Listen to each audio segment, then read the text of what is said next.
ओम शांति।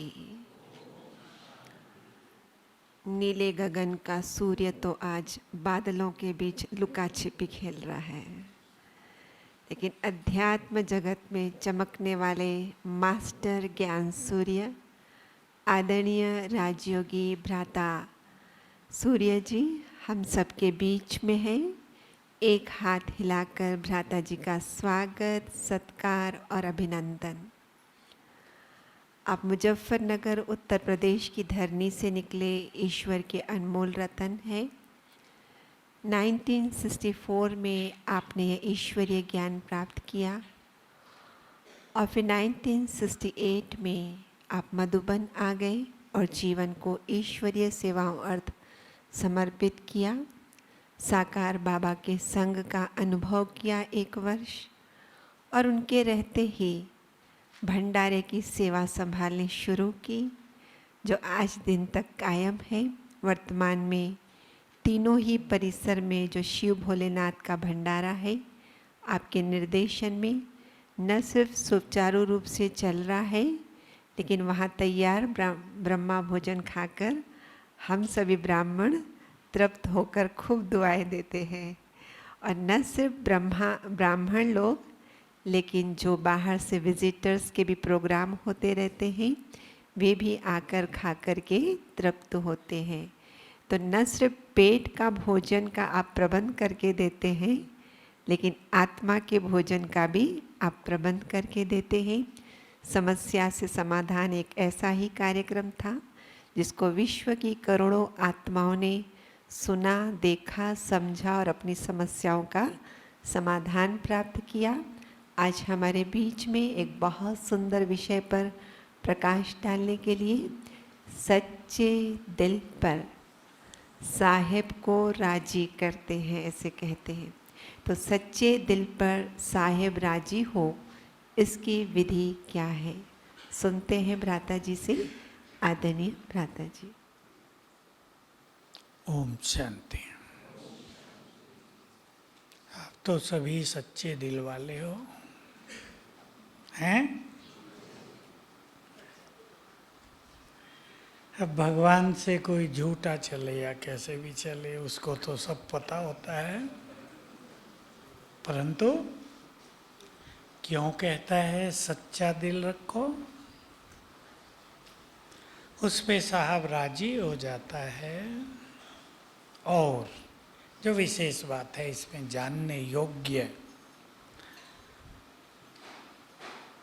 जो बच्चे सच्चाई से अपनी कमजोरियां या गलतियां बाबा को सुनाते हैं, बाबा उन्हें सकाश देते हैं।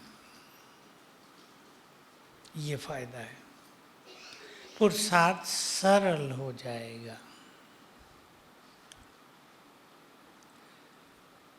बाकी ऐसा नहीं कि गलती करते रहो और सुनाते रहो, प्रभु जी राजी रहेंगे, ऐसा नहीं। सत्यता की शक्ति भी हमें बढ़ानी है। और क्या है सत्यता की शक्ति?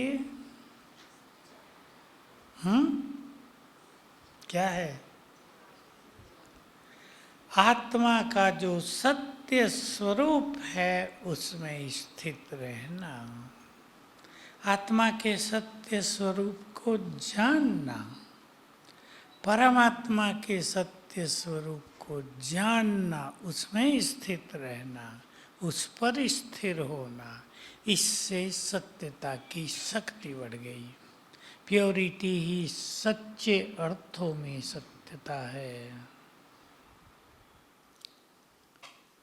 तो सभी बाबा से तो सच्चे हैं ही और रहेंगे,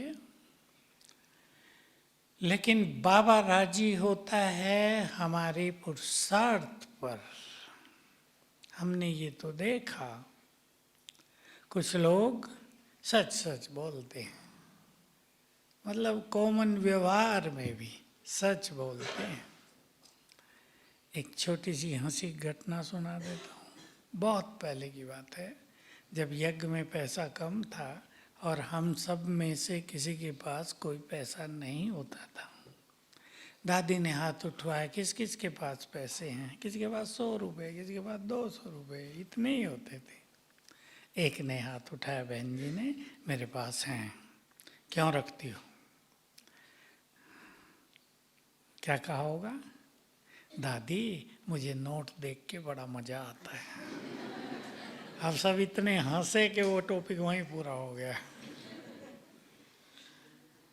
तो हमने देखा उसमें ये है जो अंदर वही बाहर। लेकिन अगर ज्ञान योग का बल नहीं है तो आत्मा आगे नहीं बढ़ती। बाबा उन्हें प्यार भी करता है, मैंने देखा उसे बाबा प्यार भी करता था जब आते थे, उसकी महिमा भी करते थे। बाबा बहुत अच्छी सेवा करती हैं, लेकिन अपनी ज्ञान योग की कमी एक अलग कमी हो जाती है। तो केवल हमें बाबा का प्यार ही नहीं चाहिए, बोलो और क्या चाहिए? हमें सच्ची बात तो ये है कि शक्तियां बहुत चाहिए। आप माताएं भी बच्चों को प्यार देती हैं, लेकिन जब पढ़ाई का समय आ गया तो उन्हें टाइट भी तो करेंगे ना। अब पढ़ना है, उन्हें अपने से दूर भी करेंगे। ये तो नहीं ना बहुत प्यार है तो मेरे पास ही रहो, स्कूल क्यों जाना है, ये नहीं कर सकते। तो बाबा का हमसे प्यार होना ये बहुत अच्छी बात है, लेकिन हमारा बाबा से प्यार होना ये उससे भी अच्छी बात है। वो तो प्यार का सागर है, सबको ही प्यार करेगा। हमने देखा कोई भी आ जाए उसके सामने तो बाप है ना, और प्यार का सागर, प्यार करता ही है। उसे गुस्सा करना आता ही नहीं ना, उसे आता ही नहीं कि रोब कैसे करना होता है, डांटना कैसे होता है। भगवान को ये कला नहीं आती। लेकिन हमें जरूरत है बहुत शक्तियों की। तो हम सच्चाई के साथ पुरुषार्थ करेंगे। देखो एक टॉपिक को सूक्ष्म कर लें। हम योग में बैठे हैं, कई लोग सवेरे उठ के योग में बैठते हैं, लेकिन योग ना लगे तो वो योग के बारे में सच्चाई तो नहीं है ना। मुरली में रोज आते हैं, लेकिन मुरली का रस न ले रहे हों तो वो भी सच्चाई वफादारी नहीं है। तो आज हम और कुछ भी करेंगे। पहले तो पुरुषार्थ की प्लानिंग जो बहुत जरूरी है। प्लानिंग के बारे में सभी को एक बात जाननी चाहिए कि एक ही प्लानिंग सदा नहीं चलेगी। पक्का रख दें, आपने कोई एक प्लान कर लिया, 15-20 दिन के बाद वो रस नहीं देगा, उससे उन्नति नहीं होगी, मन भी बोर होगा। रोज ये चेंज करना पड़ेगा। इसलिए सभी अपनी उन्नति की प्लानिंग खुद करना सीखें। जिस तरह से हमारी उन्नति हो। अब मैं आपको थोड़े से अनुभव सुनाऊं। मैंने अपने जीवन में बहुत तरह के चार्ट लिखे। शुरू में कम से कम 25-30 साल तक भिन्न भिन्न तरह के चार्ट लिखे। साकार बाबा के समय एक 20 पॉइंट का चार्ट लिखा करते थे। मैंने उसको और बढ़ाया। एक मुरली चली जिसमें बाबा ने बहुत सारी धारणाओं की बातें बताई। मैंने उसको रखते हुए 36 पॉइंट का चार्ट बनाया। मैं आपको 2 बातें उसमें कह रहा हूँ। एक बात थी, एक पॉइंट थी, टाइम वेस्ट तो नहीं किया। दूसरा था पर चिंतन चला, तो रोज ही लिखना पड़ता था चला। टाइम वेस्ट किया होगा ना रोज। ऐसा तो नहीं ना 24 घंटे सेकंड बाय सेकंड सफल हो रहे हैं, वेस्ट होता ही नहीं। तो मुझे लगा इसमें तो मज़ा नहीं आता।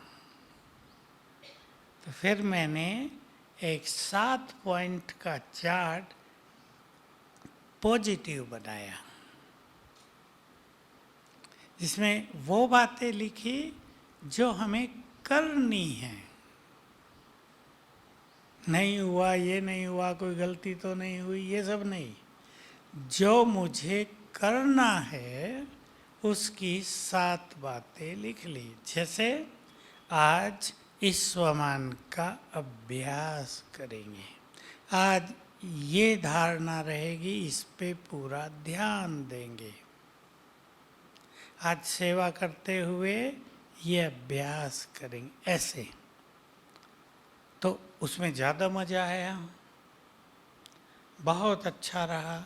चार्ट बदलते गए हम। बदले कैसे कि अपनी जो कमी महसूस हुई उसको भरने का चार्ट बनाया, 5-7 पॉइंट का ही।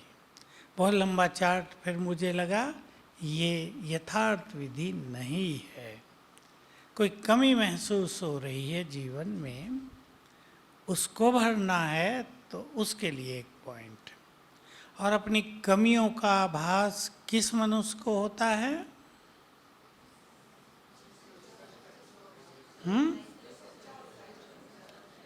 जो तेज पुरुषार्थ करते हैं। सच्चाई तो है ही, लेकिन पता भी तो चले। बहुत सूक्ष्म कमजोरियां भी आत्मा में होती हैं जिनका उसे पता नहीं चलता। मैं एक और अनुभव सुनाता हूँ। ये अनुभव सुनाए तो नहीं जाते, पर पुरुषार्थ के लिए सुनाना भी अच्छा होता है। मुझे याद आ गया, मैं छोटा ही था और किचन में गया था, तो बाबा का भोग बन रहा था, हलवा देसी घी में। खुशबू कितनी अच्छी आती है, खुशबू आ रही, बहुत सुंदर। आसक्ति हुई, खा तो नहीं सकते, भोग लगेगा। आसक्ति गई और योग टूटा। तो यहाँ मुझे रियलाइज हुआ कि आसक्ति योग को तोड़ती है, आसक्ति को हटाना है। मैं सोचा पीछे मुझे बनाने को मिला, तो मैं सोचा ये हलवा क्या है? आटा, चीनी, पानी और घी। अगर तुम्हें ये चारों चीज़ें अलग दे दी जाएं खाने को, अलग अलग, मैं जो सोचा उस टाइम वो बता रहा हूँ, तो कैसा रहेगा? मिलजुल गया तो खुशबू आ रही है, खाने की इच्छा। इस एक संकल्प ने आसक्ति को खत्म किया। ये बहुत सुंदर बात थी मेरे लिए कि इस एक चिंतन ने खाने पीने की आसक्ति से बुद्धि हटा दी। वो बाबा का बल रहा उस टाइम। लगा दूसरा दिन एक वो भी घटना थी। एक बुजुर्ग माता रहती थी पुरानी, उसको बुद्धि थोड़ी आधी थी, बोलती ज़्यादा थी, गाली वाली देती रहती थी और बोलती ज़्यादा थी। हम छोटे थे तो उसको छेड़ने में थोड़ा मज़ा आता था। उसको छेड़ाते थे, पीछे रहती थी, वहीं हमारी लकड़ी पड़ी होती थी, लकड़ी उठा के लाते थे तो एक दो उसके दरवाजे पे भी डाल आए जानबूझ के। तो वो गाली देना शुरू करे, चिढ़े, हम लोग खुश हों जो 2-3 होते थे। तो वो आ गई जी किचन में एक दिन। अभी वो तो बातचीत करे, खूब बोलेगी, उसको याद कुछ नहीं रहता था क्या किया, प्यार करती थी। फिर आके तो मुझे लगा ये फिर आ गई, बहुत बोलेगी। ये सोचते ही योग खत्म। तो रियलाइजेशन हुआ कि अवगुण देखते ही योग खत्म हो जाता है। तो अवगुण नहीं देखने हैं। ऐसे मैंने अपनी 16 कमियों को नोट किया जो सूक्ष्म होती हैं। उन पे पुरुषार्थ किया, उनको हटाया। तो पहली चीज होती है आत्मा को रियलाइज हो कि मेरे अंदर ये कमी है। आपको परिवारों में एक समस्या आती होगी कि कोई ना कोई एक दो व्यक्ति ऐसा होगा जो आपकी स्थिति को डगमग करने वाला होगा, कुछ बोलने वाला होगा, या गुस्सा करेगा, या आपसे थोड़ी भी गलती हो गई तो कमेंट करेगा चली गई ओम शांति में, और कुछ तो मिलता नहीं, यही कहेंगे। तो क्या करना चाहिए?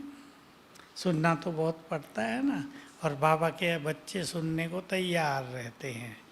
लोग बोलते थे जब, अब तो कम बोलने लगे कि ब्रह्मा कुमारियों ने इनको चिकना घड़ा बना दिया, कुछ भी कहते रहो इन पे तो असर ही नहीं पड़ता।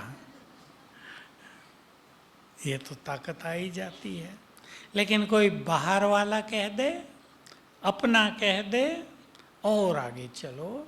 संगठन जहाँ हमारा होता है वहाँ कोई कुछ कह देता है तो स्थिति डामाडोल होती है। तो हम ऐसे में अपनी स्थिति को मजबूत कैसे रखें? बोलो। हाँ, देख लो कितना सहज होता है ये।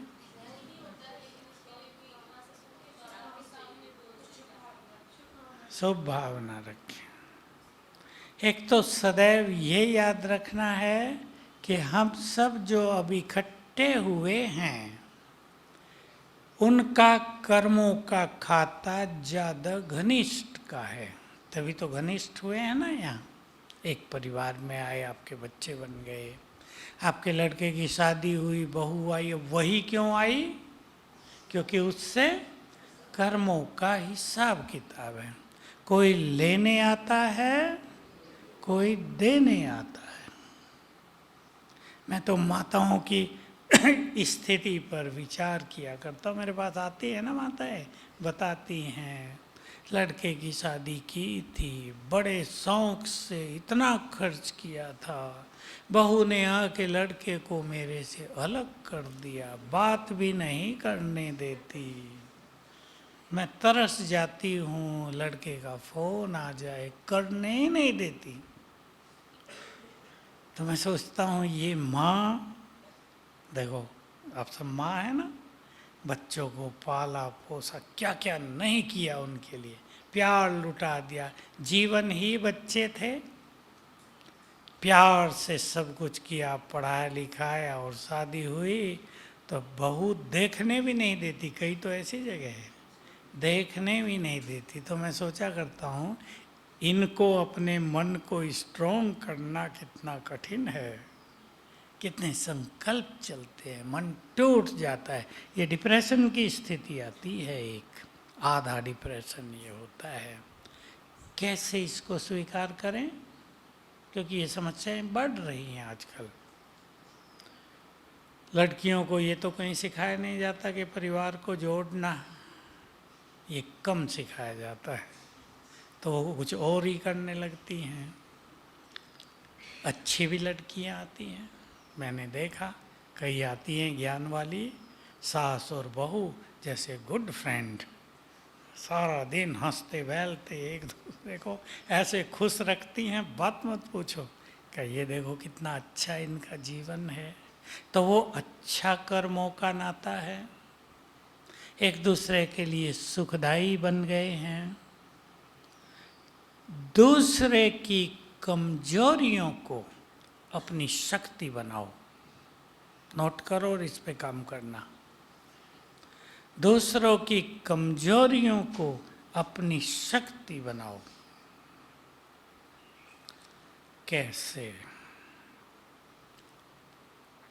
अब एक व्यक्ति है, आपके ऑफिस में है या घर में है या फ्रेंड सर्किल में है, वो आपको बुरा बोलता रहता है, ज्ञान की बात नहीं, और कुछ बुरा बुरा बोलता है। अब बुरा बोलना उसकी कमजोरी है, लेकिन अगर हम ये सीख लें कि हमें अपनी स्थिति को नहीं बिगड़ने देना है, तो ये हो जाएगी हमारी शक्ति। हम पावरफुल हो जाएंगे, वो बोलता ही रह जाएगा, हम आगे बढ़ते जाएंगे। इस पे सभी को काम करना है, क्योंकि सभी के पीछे कोई एक तो पड़ा ही रहता है या नहीं? मैं साक्षी हो के सबको देखता हूँ। हमारे भी तो संगठन बहुत बड़े हैं ना, हर एक के पीछे एक तो लगा हुआ है। कोई कितना भी अच्छा काम करता हो, मेरे पीछे भी लगे रहते थे, लेकिन मैंने क्या किया कि उनको पीछे छोड़ दिया। तुम करते रहो, हम तो चले। संकल्पों की तो बात है ना, संगठनों है, रहम आता है, अहम, वही तो खतरनाक है ना, उसको ही तो जीतना है। अहम से फिर लड़ाई होती है ना। तो अगर हम ये स्वीकार कर लें कि अब ये सब कुछ होगा ही, मैं इतना अच्छा, मैं इतनी अच्छी, फिर भी लोग ये ऐसा क्यों करते हैं, उदास हो जाना, सोचते रह जाना, इससे हम पीछे रह जाएंगे। ये जो करते हैं करो, मुझे तो वो करना है जो बाबा कह रहे हैं। इसी हॉल की एक बात सुना दूं। अव्यक्त बाबा आए थे, और ये स्टेज नहीं होती थी, ये जो आगे की है प्लेन होता था सारा। तो मधुबन वाले थे केवल, और सबको एक एक को मिलना था। ये बहुत मौके मिले हम लोगों को, एक एक को मिले। बाबा ने कुछ कहा, हमें कुछ कहना है, हमने कुछ कहा बाबा को, तो सब मिल रहे थे। मज़ा आता है बाबा से मिलने में। तो क्या नहीं होता था उन दिनों, छोटी सी सभा, इतनी थोड़ा ही होती थी, इसे 1/3, 1/3 सभा बस। तो एक बहन आई मिलने, उसने बाबा से दृष्टि भी नहीं ली, बैठते ही कहा, बाबा मुझे सब बहुत तंग करते हैं। अब बाबा सुनने लगे उसकी बात। बाबा तो सुनेगा ना, सबकी सुनता है। मैं बीमार रहती हूँ, ऐसे ऐसे बोलते रहते हैं, बीमारी नहीं है, बहाना करती है, काम नहीं करना चाहती, बोलते रहते, मेरी स्थिति बहुत खराब हो जाती है। बाबा ने सब सुना प्यार से, और फिर बहुत अच्छी बात उसे कही। उसको तो वो काम नहीं आई, पर मुझे बहुत काम आई। क्योंकि क्या होता है कुछ आत्माओं में, इसमें उनमें जिनके अंदर बहुत भरा होता है ना, वो जब तक पूरा न सुना लें, वो सुन नहीं सकते कुछ। मेरे पास भी तो आती है माताएं, सुनाती रहती है, मैं कहता हूँ बस सुन लिया माता जी, समझ लिया, और सुनाई नहीं, अभी सुनो मेरी बात। फिर मैं कुछ सुनाता हूँ और पूछता हूँ क्या सुना, तो सुना ही नहीं। फिर मैं उन्हें शांत करता हूँ, मन को शांत करो। और बहुतों को तो डायरी पेन मंगवाता हूँ, लिखो जो मैं बताता हूँ, नहीं तो सुनते ही नहीं। कुछ बताया तो था, पता नहीं क्या बताया था। तो बाबा ने उसकी सारी सुनी, और बाबा ने उसको कहा, जब बोलने वाले बोलना नहीं छोड़ते, तो तुम अपनी स्थिति को क्यों छोड़ती हो। ये थी वो सुंदर बात, मेरे को तो तीर की तरह गई अंदर। क्या सुंदर बात कही। तो स्वीकार करेंगे परिवारों में, जहाँ हैं, ऑफिस, दुकान, कहीं भी, और अपनी स्थिति को बिगड़ने नहीं देना है, पावरफुल बनना है। मैंने कल भी आपको कहा, आज और चिंतन कर लो इस पर। जो कुछ इस सृष्टि में हो रहा है और जो होने जा रहा है, उसका हमें थोड़ा थोड़ा ज्ञान अवश्य होना चाहिए, भले ही थोड़ा ही हो। विनाश होगा ये तो हमें पता है ना, ऐसा तो नहीं ना, नहीं पता। कई लोग ये बात सुन सुन के बोर हो गए, कितने समय से कह रहे विनाश होगा होगा, होता तो है ही नहीं। कहीं ऐसे ही तो नहीं हो जाएगा, कहीं रह तो नहीं जाएगा। जब सन 2000 आया था ना, चेंज हो रहा था ना, शताब्दी चेंज हो रही, मिलेनियम चेंज, ऐसा बहुत चल रहा था। तो साइंटिस्ट, ज्योतिषी, भविष्यवक्ता सभी बोल रहे थे कि 2000 में महाविनाश होगा। हम लोग कम बोल रहे थे, दुनिया वाले ज़्यादा बोल रहे थे। साइंटिस्ट बोल रहे थे कि 8 ग्रह एक लाइन में आ रहे हैं 2000 में, डेट भी बताई हुई थी, इस दिन भयानक विनाश होगा। फिर बताया कि एक लाइन में आए नहीं, चेंज हो गए थोड़े थोड़े। हम तो समझते हैं क्यों चेंज हो गए, हम तैयार नहीं, हम ही एक लाइन पे नहीं चल रहे तो ग्रहों ने भी सोचा ये नीचे वाले ही नहीं चल रहे, तो गड़बड़ कर दी। तो तब से जो ज्ञान में, उससे पहले से 85 से 90 से सबको था, बहुत तेज पुरुषार्थ कराया था बाबा ने। बाबा भी उसका फायदा उठाता है, पूरा तेज पुरुषार्थ कराया और किया करने वालों ने। नहीं हुआ, फिर नहीं हुआ, फिर नहीं हुआ, तो कईयों को संशय नहीं आता पर संकल्प रहता है, कहते तो आते हैं, हो तो नहीं रहा। पर अब सीरियस स्थिति संसार में भी दिखाई दे रही है ना। संसार 2 भागों में बंट चुका है, वर्ल्ड वॉर के लिए 2 भागों में ही बंटना होता है दुनिया को। तो तैयारी हो रही है बहुत अच्छी तरह। हमें अपनी स्थिति को बहुत स्ट्रोंग बनाना है। अब विचार इस पे करेंगे तो क्या क्या करें। प्लानिंग में एक चीज़ और आपको कहूँगा, हमने फिर एक और बहुत अच्छी प्लानिंग की बाबा की आज्ञा अनुसार, और वो थी, बाबा की मुरलियों में आता है, जो भी आप में से बहुत तेज पुरुषार्थ करना चाहें, वो 2 प्लानिंग मैं आपके सामने रख रहा हूँ। बाबा की मुरलियों में आता है कि मन बुद्धि का टाइम टेबल बनाओ।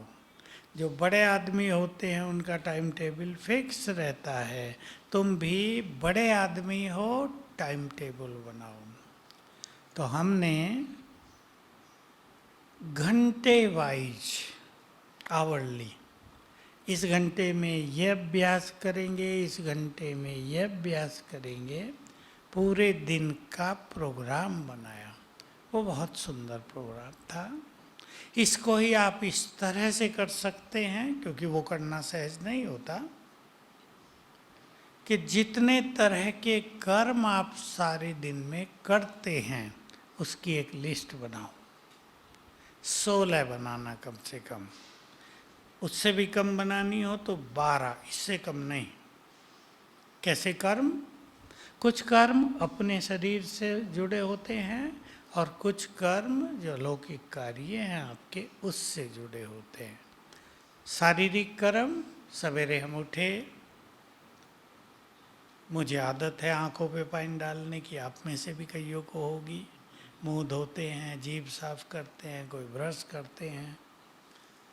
ये करते हुए ये अभ्यास करेंगे, फिक्स कर दो भाई, उठे आंखों पे पानी डाल रहे तो अभ्यास कर लिया, मैं आत्मा इस तन में अवतरित हुई हूँ। एक ही बार का तो है, 5 सेकंड लगे। इसको धीरे धीरे फील करने लगेंगे। शरीर नीचे था, मैं आत्मा ऊपर से उतरने लगी, आ गई यहाँ, ये फीलिंग। फिर मान लो पानी पीना है, सवेरे पीना है, दिन में पीना है। पानी को आप चार्ज करके पी सकते हैं। प्योरिटी को बढ़ाने के लिए आप हर बार पानी को दृष्टि दे के 3 बार संकल्प कर दो, मैं परम पवित्र आत्मा हूँ या पवित्रता का फरिश्ता हूँ, पवित्रता की देवी हूँ। तो आंखों से प्योर वाइब्रेशंस पानी में समा जाएंगे। ये पानी में वाइब्रेशंस को समाने की सबसे ज़्यादा ताकत होती है। हमारे शरीर में पानी है ना 70%। ये संसार की रचना बहुत वंडरफुल है। 70% ही सागर है धरती पर, 70% ही पानी है शरीर में। हमें भी इसलिए पानी पीना ही चाहिए। अच्छा, मैं इस सृष्टि, ये जो संसार का खेल चल रहा है ना, जब हम पढ़ते थे केमिस्ट्री थी तो तब तो सारा पता होता था, अब तो भूल गए, बहुत साल हो गए। तो 8 का खेल कितना ज़बरदस्त चलता है। एटॉमिक थ्योरी में 8 पर बहुत कुछ डिपेंड करता है। 8 संख्या 8 ही होती है वहाँ भी। 8 ग्रह, 9वां तो सूरज होता है जो घूम नहीं रहा है ऐसा मानते हैं। 8 के 8 ग्रह एक साइक्लिक ऑर्डर में घूम रहे हैं। 8 ही रतन बाबा के, 8 ही गद्दियाँ। 8 का अंक बहुत ज़्यादा यूज होता है।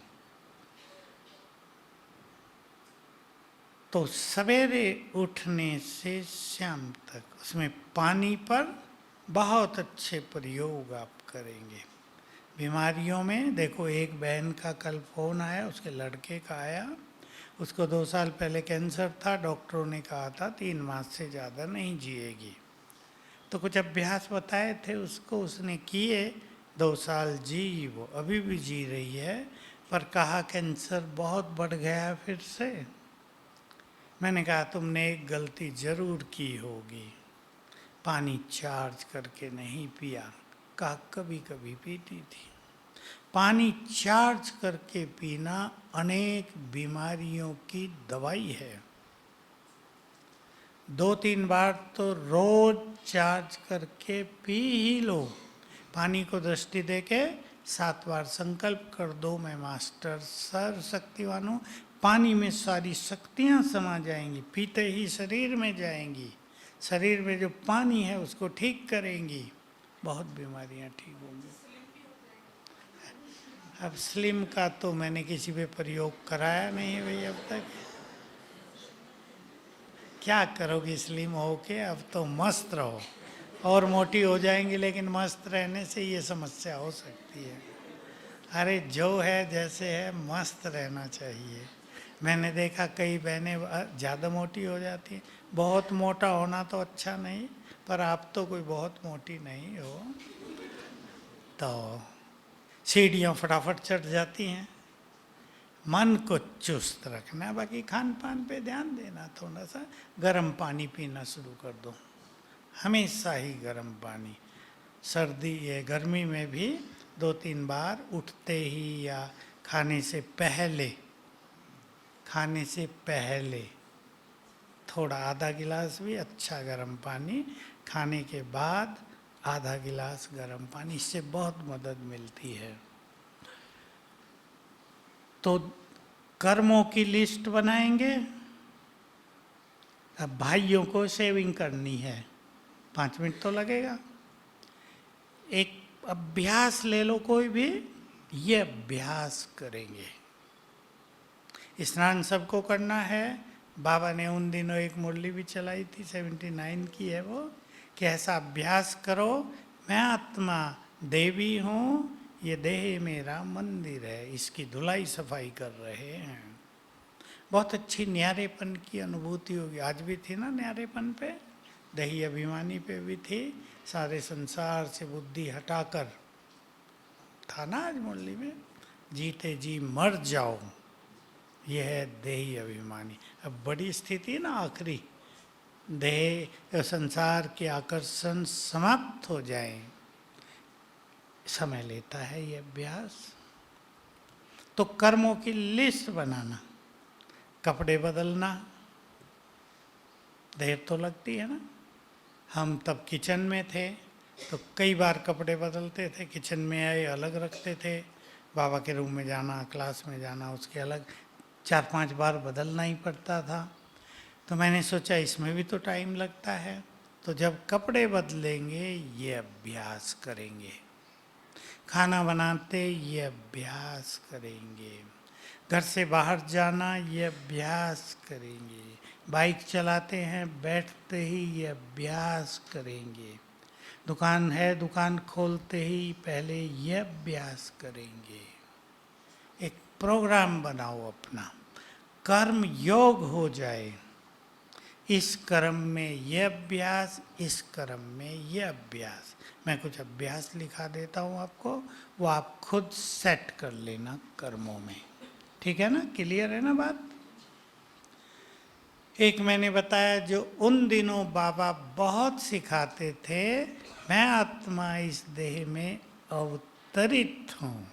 बहुत सिखाते थे बाबा की मुरलियों में, आता ही रहता, ताकि न्यारापन फील हो। देह अलग, मैं ऊपर से आत्मा आ गई।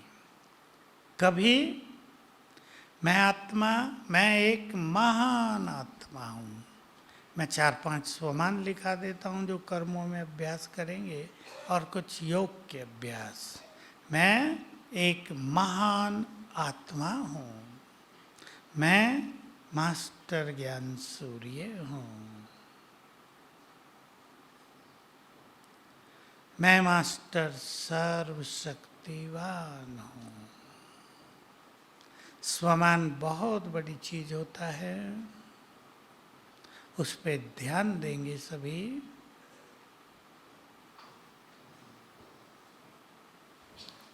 योग के अभ्यास। योग के अलावा एक बहुत अच्छा अभ्यास है जो आपने बहुत बार सुना है, लेकिन उसको गहरी फीलिंग में लाना है। भगवान मेरे साथ है। साथ के 2 अर्थ होते हैं। एक तो लिटरली कोई साथ हो, फिजिकली साथ रहता हो। दूसरा है, मान लो आपका कोई रिलेटिव चीफ मिनिस्टर है, तो आपको नशा रहेगा ना, वो व्यक्ति मेरे साथ है। 2 अर्थ होते हैं साथ के। तो भगवान हमारे साथ है, इसको नशे में ले आओ। मैं भी आज सोच रहा था, रात भी सोचा, यहाँ से गया क्लास के बाद तो विचार आ रहा था मुझे, हमने कभी सोचा ही नहीं था कि इस तरह भगवान का साथ मिलेगा। उस साथ का पता मुरलियों से चलता है। बच्चे, मैं तुम्हारी सेवा करने आया। आज की मुरली थी ना, तुम्हें रूहानी नैनों पर बैठा कर घर वापिस ले जाऊंगा। तुम्हें इतना सब कुछ दे दूंगा, शांति, समृद्धि, संपत्ति, सब। तो पता चलता है ना किस तरह की समीपता हो गई, किस तरह साथ मिल रहा है। और बाबा के साथ के अनुभव करते जाएंगे, उसके साथ होने से मदद क्या मिलती है, होता क्या है, तो नशा चढ़ता जाएगा। बहुत कुछ होता है उसके साथ से। किसी कर्म में सर्वशक्तिवान मेरे साथ है, इसको चिंतन में लाना है। बहुत अच्छा नशा हो जाए तो बाबा के ही महावाक्य हैं, वहीं से मैंने इसका अभ्यास किया था कि अगर तुम्हें ये नशा रहे कि सर्वशक्तिवान मेरे साथ है, तो उसकी शक्तियां तुम में प्रवेश करती रहेंगी। एक और अभ्यास, बाप दादा का आह्वान। बहुत सिखाया था बाबा ने, फिर मैंने सिखाया सबको। आप करते होंगे, करते हैं? कौन कौन करते, हाथ उठाओ। वेरी गुड, माताएं सदा ही आगे हैं। कम से कम 5 बार, और एक बार बहुत अच्छी तरह, एक बार केवल बहुत अच्छी तरह। कैसे? कि मुझे अपने घर में बाबा को बुलाना है। देखो मैं बोल रहा हूँ और आप अपने घर में बुलाओ, बस इसको लिखने की जरूरत नहीं। आप अपने घर में बुलाओ, निमंत्रण दिया, बाबा आ जाओ, और देखो आपके घर में आके खड़े हो गए हैं बाप दादा। बाबा के अंग अंग से किरणें फैल रही हैं। आपका पूरा घर बाबा की किरणों से भर गया है। अब बाबा मुझे दृष्टि दे रहे हैं। उन्होंने अपना हाथ मेरे सिर पर रख दिया है। मैंने बाबा का हाथ पकड़ा और बाबा को पूरे घर में घुमा रही हूँ। बाबा एक एक जगह दृष्टि दे रहे हैं। मैं यहाँ ले गई, यहाँ ले गई, यहाँ ले गई। फिर बाबा आए, मुझे दृष्टि दी और वापिस गए अपने धाम। हमने कम समय में किया। अब 3 मिनट लगाना, 5 मिनट भी लगा सकते हैं एक बार। बाकी समय आप बाइक पे जा रहे हैं, बाबा आ जाओ, ऐसे ही बस। बाबा का आह्वान अपनेपन से, अधिकार से, इन दोनों शब्दों पे ध्यान देना। अपनापन और मेरा है तो उस पे अधिकार। बहुत मदद के अनुभव होंगे। घर से बाहर जा रहे हैं आप सारे दिन के लिए, बाबा का आह्वान कर लो और बाबा को कहो अब यहीं रहना सारा दिन, हम जरा जा रहे हैं। पूरी सिक्योरिटी कर देना, चोर आएंगे ही नहीं, चाहे सबको लूट रहे हों, आपके घर में नहीं आएंगे। एक ने अनुभव सुनाया, मुझे पूरा तो भूल रहा है, कोई गए ऐसे ही घर से, 4 चोर आ गए रात को और थोड़ी देर में भाग गए। कहीं उन्होंने बताया, पता चला होगा, मिलन हुआ या पुलिस के हत्थे चढ़ गए। कहा एक बूढ़ा व्यक्ति मोटा सी लाठी लेके पहरा दे रहा था वहां, और उसे देखते ही हम डर गए।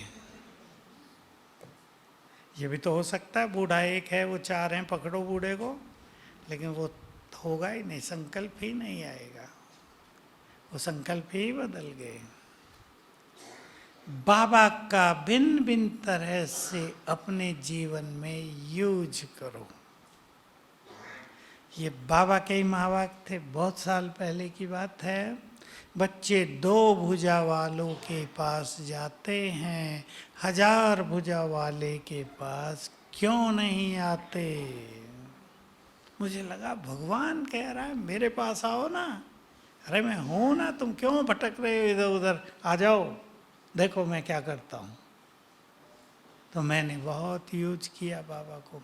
1 साल के लिए बाबा ने होमवर्क दिया था। तो बाबा को भिन्न भिन्न जगह यूज करना, जहाँ भी कठिनाई आए। अब मैं आपको याद दिला देता हूँ 2 बातें, और उनका प्रयोग बहुत अच्छी तरह करना।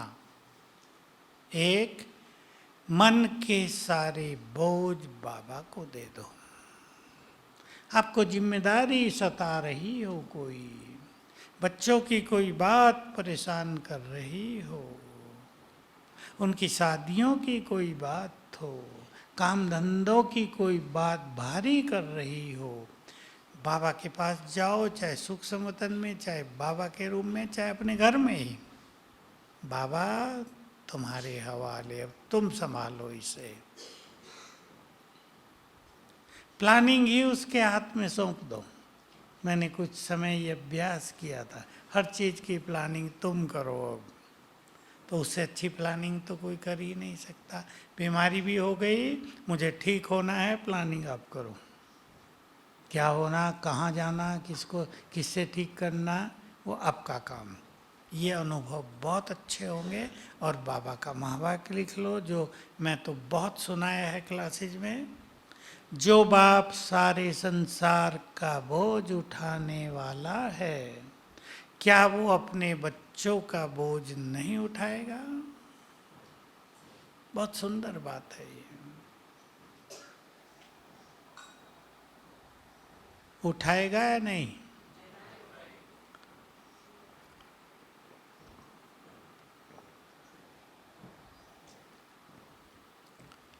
दूसरी बात, अब उसका अनुभव रोज करना, उससे जुड़ी हुई है बाबा के आह्वान से।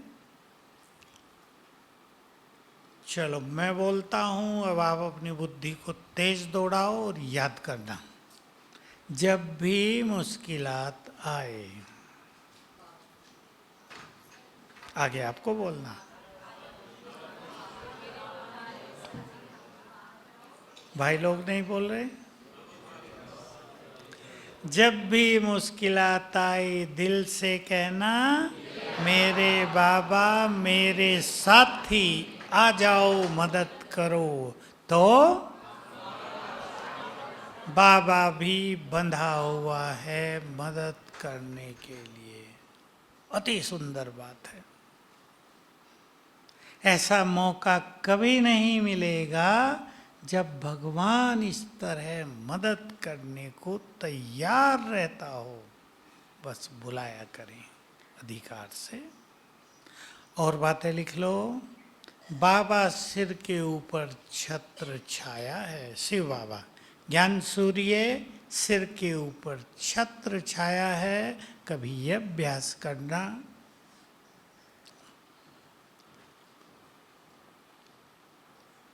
किसी कर्म में अभ्यास करना, बाबा की किरणें मुझ पर पड़ रही हैं।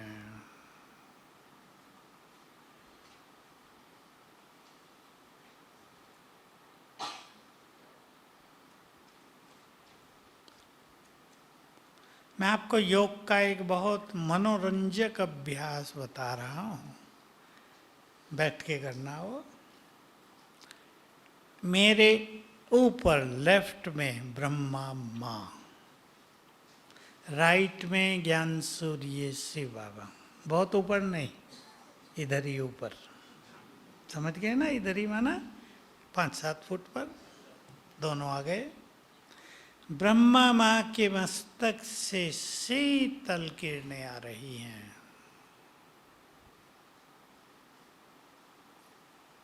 ज्ञान सूर्य से शक्तियों की किरणें आ रही हैं। खेल करने लगो। 5 सेकंड से शुरू करो। 5 सेकंड ब्रह्मा माँ की भ्रकुटी से शीतल किरणों का फाउंटेन। फिर 5 सेकंड ज्ञान सूर्य से शक्तियों की किरणों का फाउंटेन। 5-5 सेकंड कर लो 2-3 बार। फिर इसको 10 सेकंड बढ़ा दो। बहुत मजा आएगा। 10 बार कर दो। एकाग्रता फर्स्ट क्लास हो जाएगी। योग में सुख मिलेगा। ये सब कंप्लेन समाप्त हो जाएंगी कि मन भटकता है, क्या करें, इधर भागा उधर भागा। हम मन को कुछ अभ्यास दिया करें तो मन भागेगा नहीं। ऐसे ही कहते हैं ना, चलो योग में बैठते, योग में बैठ गए तो मन भागता है। ये अभ्यास करेंगे तो मन भागेगा नहीं। ये माना कोई भी। एक और रूहानी ड्रिल आपको बता रहा हूँ। 2 तरह की ड्रिल बाबा ने सिखाई थी। मैं फरिश्ता हूँ, पहले अपने को ये देखेंगे। आत्मा यहाँ बैठी है, शरीर लाइट का हो गया है, अंग अंग से किरणें फैल रही हैं। मैं फरिश्ता हूँ। मैं फरिश्ता सूक्ष्म वतन में हूँ। सामने बाप दादा देखेंगे। Visualization is important. देखेंगे सामने बाप दादा दृष्टि दे रहे हैं। मस्तक में शिव बाबा चमक रहे हैं। शुक्रिया कर दो उसको किसी चीज के लिए, 2-3 चीजों के लिए। बाबा ने मेरे सिर पे हाथ रख दिया। सूक्ष्म शरीर वहीं लोप हो गया। मैं आत्मा बनकर चली गई बाबा के पास। ऊपर बाबा, नीचे मैं। थोड़ी देर फिर वहां से भरपूर होकर मैं आत्मा अवतरित हुई देह में। 5 बार कर लो। जिसका योग नहीं लगता फर्स्ट क्लास लगेगा। योग लगाने की सारी मेहनत समाप्त हो जाएगी। पसंद है ना इसको रूहानी ड्रिल का। और इसको सिंप्लीफाई कर दिया था बाबा ने। मैं आत्मा हूँ, विजुअलाइजेशन, समझ रहे ना, देखना देखना। चमकती मणि किरणें फैल रही हैं, मैं आत्मा निकलकर उड़ती जा रही हूँ। देखेंगे जाते हुए पहुँच गई बाबा के पास। थोड़ी देर शिव बाबा के पास बैठ गए, उसके वाइब्रेशंस फैले हुए हैं, उसके बीच में ही मैं भी बैठ गई जाके। फिर मैं आत्मा वापिस आ रही है, आते हुए अपने को देखेंगे। 5 सेकंड लगा दो जाने में, 5 सेकंड आने में। फिर मैं भ्रकुटी की कुटिया में आ गई, फिर गई बाबा को टच किया, वापिस आ गई। 10 बार कर दो ड्रिल, योग फर्स्ट क्लास लगेगा, बुद्धि शांत होगी। कभी अभ्यास कर लेना है 5 स्वरूपों का, बहुत इंपॉर्टेंट अभ्यास है। उसको भिन्न भिन्न भागों में आप बांट भी सकते हैं। फरिश्ते का और आत्मा का हमने किया। भविष्य का नशा, मनुष्य से देवता बनने वाले, अच्छा नशा ले लो, राजाई मिलने वाली है। ये न सोचना हमें कहाँ मिलेगी, सब राजा थोड़ा ही बनेंगे, ये सोचना नहीं। राजाई मिलने वाली है स्वर्ग की। कभी मैं इष्ट देव इष्ट देवी हूँ। 5 सेकंड के लिए अपना उस स्वरूप देख लिया करें। तो जिस स्मृति का हम बहुत अभ्यास करेंगे वही हमारा स्वरूप बन जाएगा। बार बार आप सोच रहे हैं मैं एक महान आत्मा हूँ, महान बन जाएंगे। बार बार सोच रहे हैं मैं अष्टभुजाधारी देवी हूँ, वही बनेंगे। बार बार सोचेंगे मैं विजयी रतन हूँ, विजय होगी। बार बार सोचेंगे मैं मास्टर सर्वशक्तिवान हूँ, शक्तिशाली बन जाएंगे। जो बार बार सोचेंगे वही बन जाएंगे। 2 बातें और सुन लो बस। योग में मन की एक गति पे ध्यान दें। मन का काम है सोचना। या तो हम उसे सोच दें, नहीं तो वो खुद सोचेगा। तो ये जो हमारे अभ्यास हैं, जो हम चर्चा कर रहे हैं, ये है अपने मन को सोचने का काम देना। भाई हमने काम दे दिया, मैं अपने घर की इष्ट देवी हूँ, तो मन यही सोचेगा और कुछ नहीं सोचेगा। ये बहुत बड़ा सीक्रेट है मन को व्यर्थ से मुक्त करने का। या तो हम उसे संकल्प दें, नहीं तो वो खुद संकल्प करेगा। अब ये हमारे ऊपर है, ये हमारी साधना है कि हम अपने मन को काम देते रहें। ये वही काम बताया मैंने कर्मयोग का। दूसरी चीज सदा ध्यान देंगे, हमारे हर संकल्पों से एनर्जी पैदा होती है। एनर्जी जनरेट हो रही है हर संकल्प से। कमजोर संकल्प करेंगे, कमजोर एनर्जी फैलेगी पूरे शरीर में। पावरफुल संकल्प करेंगे, पावरफुल वाइब्रेशंस पूरे शरीर में फैलेंगे। प्योर संकल्प करेंगे, प्योर एनर्जी बॉडी में फैलेगी। कमजोर संकल्पों से बचना है। मैं सावधान कर रहा हूँ ना रोज सबको। मनुष्य का ब्रेन बहुत कमजोर हो चुका है कलयुग के अंत में। ब्रेन पूरा कमजोर, क्योंकि आत्मा ही शरीर का निर्माण करती है गर्भ में। केवल माँ बाप से नहीं होता, आत्मा से मुख्य रूप से होता है। आत्मा की डिग्री ही नीचे थी, 10 से लो हो गई थी ना। तो ब्रेन की डिग्री भी बहुत कम है, इसलिए कोई संकल्प जल्दी इफेक्ट कर देता है। ये समस्या बढ़ रही है। इसलिए मैं मास्टर सर्वशक्तिवान हूँ, बहुत पावरफुल हूँ, इससे हमारे ब्रेन की शक्तियाँ बढ़ती जाएंगी। तो ध्यान देंगे, किसी भी बुरी बात का इफेक्ट दिमाग पे लेना नहीं है। आ गया तो जल्दी से जल्दी हटा दो। आ गया ना, मुरली पढ़ लो थोड़ी सी, कोई क्लास सुन लो, उस स्थान को बदल दो, कुछ अच्छी चीज देखने लगो, वहाँ से अपने को चेंज करें फटाफट।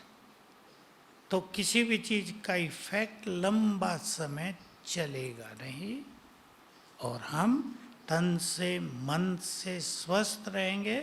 और अब आपके ऊपर है, आप अपने परिवार में खुशियां भरें, शांति, सुख, प्रेम, और ये होगा आपकी स्थिति से। एक इस देवी, पूरे एरिया की देवी होती है ना, नॉर्थ की तो एक ही है, उधर सहारनपुर के आगे है साकुम्बरी। आपकी दिल्ली की भी कोई होगी एक, वहीं बड़ी बड़ी हैं, कालका देवी। एक बीच में ही बनी हुई करोल बाग के आसपास कालका जी है, हाँ झंडे वाली। तो देवियाँ हैं ना। गुड़गांव में तो गुड़गांव वाले तो सब शीतला। तो अपने को देवी बना दो, आपका घर मंदिर बन जाएगा। ओम शांति।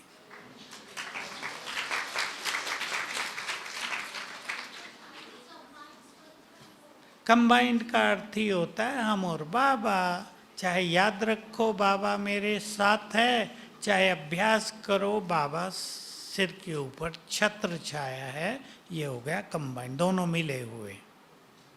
जैसे आत्मा और शरीर कंबाइंड, ऐसे ही बाबा की याद है तो कंबाइंड है, छत्र है तो कंबाइंड है।